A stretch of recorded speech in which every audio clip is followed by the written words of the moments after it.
नमस्कार दोस्तों, आप सबका एक बार फिर से स्वागत है मेरे YouTube चैनल के ऊपर। बात करेंगे पुलवामा अटैक को लेकर। कुछ दिन पहले ही जम्मू कश्मीर के पूर्व गवर्नर और बीजेपी के वरिष्ठ नेता सत्यपाल मलिक ने कुछ बहुत ही गंभीर आरोप लगाए हैं इस देश के प्रधानमंत्री श्री नरेंद्र मोदी के ऊपर। जानेंगे ये पूरा मामला क्या है और इसी विषय के ऊपर हम स्टेप बाय स्टेप बात करेंगे, तो ये वीडियो को अंत तक देखिएगा। इस वीडियो में मैं कोई कंक्लूजन नहीं देने वाला, क्योंकि इस वीडियो में बहुत सारे सवाल हैं। इन सवालों के जवाब जो है वो आपको और हमें ढूंढने पड़ेंगे, ऐसे सवाल जो शायद आज तक हमने कभी नहीं पूछे।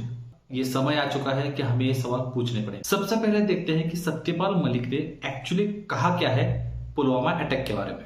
This is again very important. जब आपने प्रधानमंत्री साहब को उसी रात कहा था कि हमारी गलती के कारण हुआ कि इन्होंने एयरक्राफ्ट मांगे थे, आपकी होम मिनिस्ट्री ने इजाजत नहीं दी और प्राइम मिनिस्टर का इसके बारे चुप रहो। In other words, don't let people know we made a mistake. Doval ने भी मुझे कहा कि ये मत बोलिए, आप चुप रहिए। किसने कहा आपको? डोभाल ने, अजीत डोभाल। उन्होंने भी कहा? वो मेरे क्लास फेलो रहे, तो मेरे से कुछ भी बात कर सकते थे। उन्होंने कहा सत्यपाल भाई ये मत कहो। So what you're saying, मुझे लग गया था, मैं आपसे शेयर कर सकता हूँ, मुझे लग गया था कि अब ये सारा ओनस पाकिस्तान की तरफ जाना है, तो चुप रहिए। मतलब ये एक तरह की सरकार की चालू पॉलिसी थी कि blame Pakistan exactly and we will get credit and it will help our election.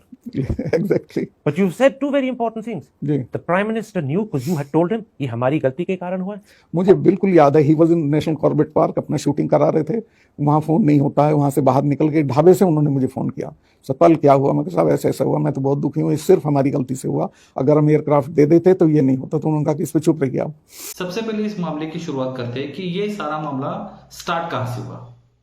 कुछ दिन पहले सत्यपाल मलिक इन्होंने एक इंटरव्यू दिया था द वायर को, जिसके इंटरव्यूअर थे करण थापर।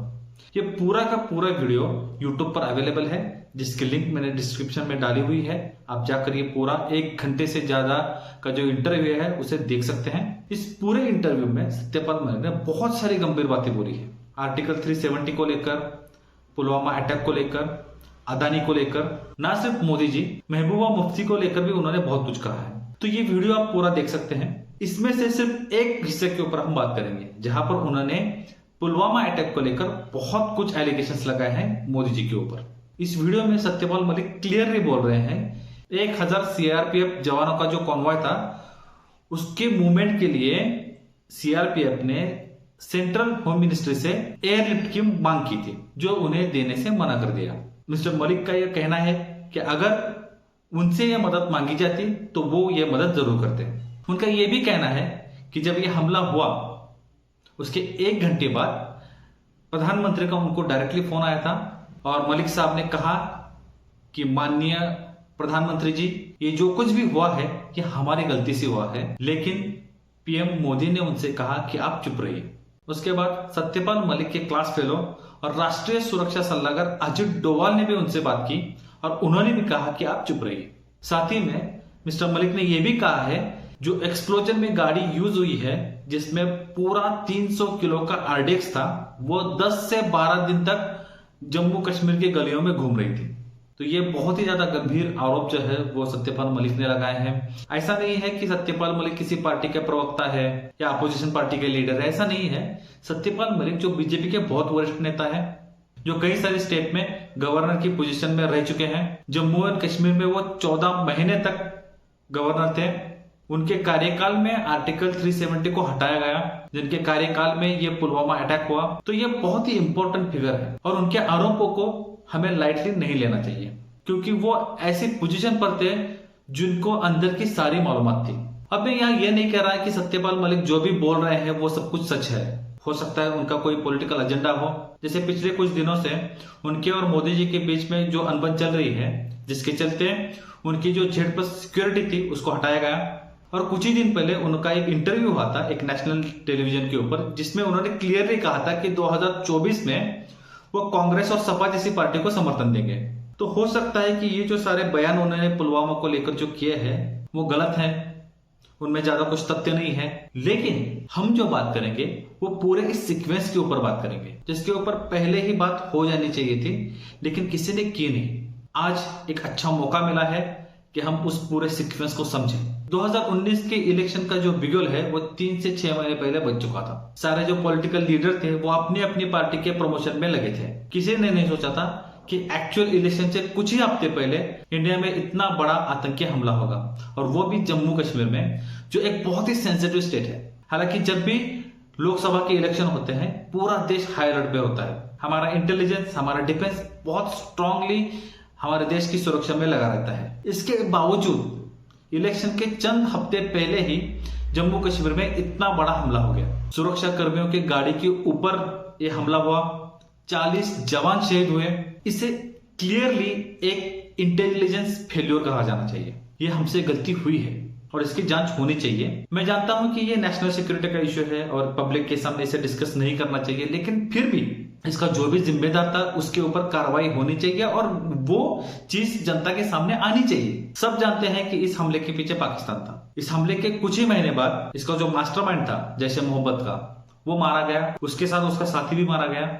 इस हमले के 12वें दिन हमने एक बहुत ही जबरदस्त एयर स्ट्राइक की और इस आतंकी हमले का हमने मुंह तोड़ जवाब दिया। लेकिन बात यहाँ पर खत्म नहीं होती। सबसे पहले तो यह हमला हुआ कैसे? इतनी भारी मात्रा में ये आरडीएक्स देश के अंदर आया कहां से? उनको पता कैसे था ये कॉन्वॉय कहां से कहां जाने वाला है? उनको ये कैसे पता था कि उसी वक्त मोदी जी जो है वो आउट ऑफ रीच होने वाले हैं? हालांकि ये भी एक सवाल है, इंडिया जो एक न्यूक्लियर स्टेट है, जिसके दुश्मन चाइना और पाकिस्तान जो भी एक न्यूक्लियर स्टेट है, उसका कमांडर इन चीफ कुछ घंटों के लिए आउट ऑफ रीच हो जाए, ये नेशनल सिक्योरिटी के ऊपर एक बहुत बड़ा सवाल है। हालांकि इसके ऊपर हम बात नहीं करेंगे, हम बात करेंगे इस अटैक के बारे में। इससे भी बहुत गंभीर बात जो है वो इसके बाद आती है। जैसे कि मैंने कहा कि 2019 के इलेक्शन चल रहे थे, सभी पॉलिटिकल लीडर्स अपने अपनी पार्टी का जोर शोर से प्रचार कर रहे थे, जिसमें मोदी जी भी कर रहे थे, उस वक्त बीजेपी के अध्यक्ष अमित शाह वो भी कर रहे थे, कांग्रेस कर रहा था, और इसी बीच यह हमला हुआ, जिसके बाद हमने एयर स्ट्राइक किए। ये जो पूरा घटनाक्रम था,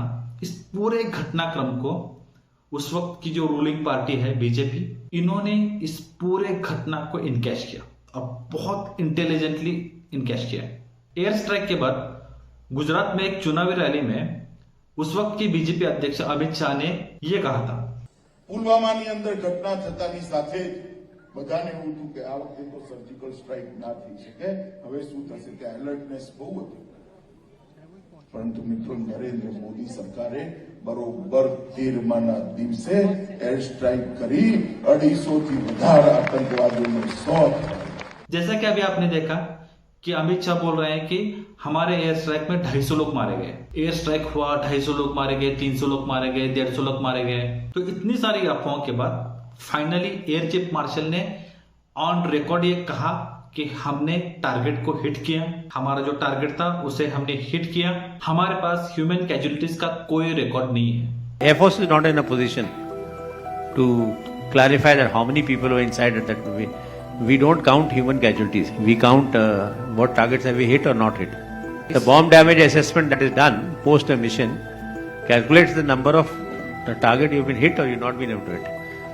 We can't count how many people have died. That depends on how many people were there. मतलब डिफेंस क्लियरली ये बोल रहा है कि उनके पास कोई रिकॉर्ड नहीं है, और बीजेपी के राष्ट्रीय अध्यक्ष रैली में स्टेज पर कह रहे हैं कि हमने एयर स्ट्राइक किया और हमने 250 लोगों को मार दिया। इसके आगे चलकर देश के प्रधानमंत्री माननीय श्री नरेंद्र मोदी महाराष्ट्र औरंगाबाद में उनकी एक रैली चल रही थी, जिसमें उन्होंने क्लियरली ये कहा, मैं जरा कहना चाहता हूं मेरे फर्स्ट टाइम वोटरों को, क्या आपका पहला वोट पाकिस्तान के बालाकोट में एयर स्ट्राइक करने वाले वीर जवानों के नाम समर्पित हो सकता है क्या? कि आपका पहला वोट पुलवामा में जो वीर शहीद हुए, उन वीर शहीदों के नाम आपका वोट समर्पित हो सकता है क्या? जैसे कि अभी आपने सुना कि प्रधानमंत्री माननीय Shri Modi ji first time voter से अपील कर रहे हैं कि आपका जो वोट है वो पुलवामा अटैक में जो शहीद हुए हैं उनके नाम होना चाहिए कि नहीं होना चाहिए। मतलब वो क्लियरली अपने वोटर से बोल रहे हैं कि आप जो है वो हमें वोट करो। अब कोई इसके बारे में कुछ भी बोले, उनका मतलब यही था। इसके कुछ दिनों बाद उन्होंने एक न्यूज चैनल को एक इंटरव्यू दिया। अच्छा होगा कि पत्रकारिता में बैठे हुए लोग जरा निकाल के लाएं और बताएं देश को कि देखो भाई मोदी ने सेना के नाम पे वोट मांगा। मैंने कभी नहीं मांगा सेना ने, और कोई कारण नहीं है। जिसमें उन्होंने कहा कि हमने आज तक कभी भी शहीदों के नाम पर वोट नहीं मांगे। और उनके सामने जो बैठे थे पत्रकार महोदय, उन्होंने भी मोदी जी से ये नहीं कहा कि सर आपने कुछ ही हफ्ते पहले शहीदों के नाम पर वोट मांगे।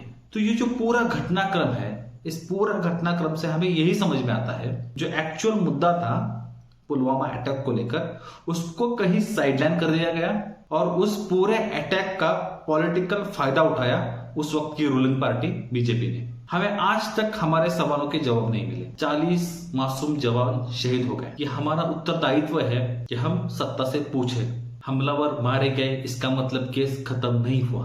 हमारी जो गलतियां हैं उसके ऊपर भी काम होना चाहिए। मैंने पहले ही कहा था कि इस वीडियो में कोई कंक्लूजन नहीं है, सिर्फ सवाल है, और वो सवाल है कि क्या हमारे जवानों की जान इतनी सस्ती है? आप इस विषय में क्या सोचते हैं मुझे जरूर बताइएगा।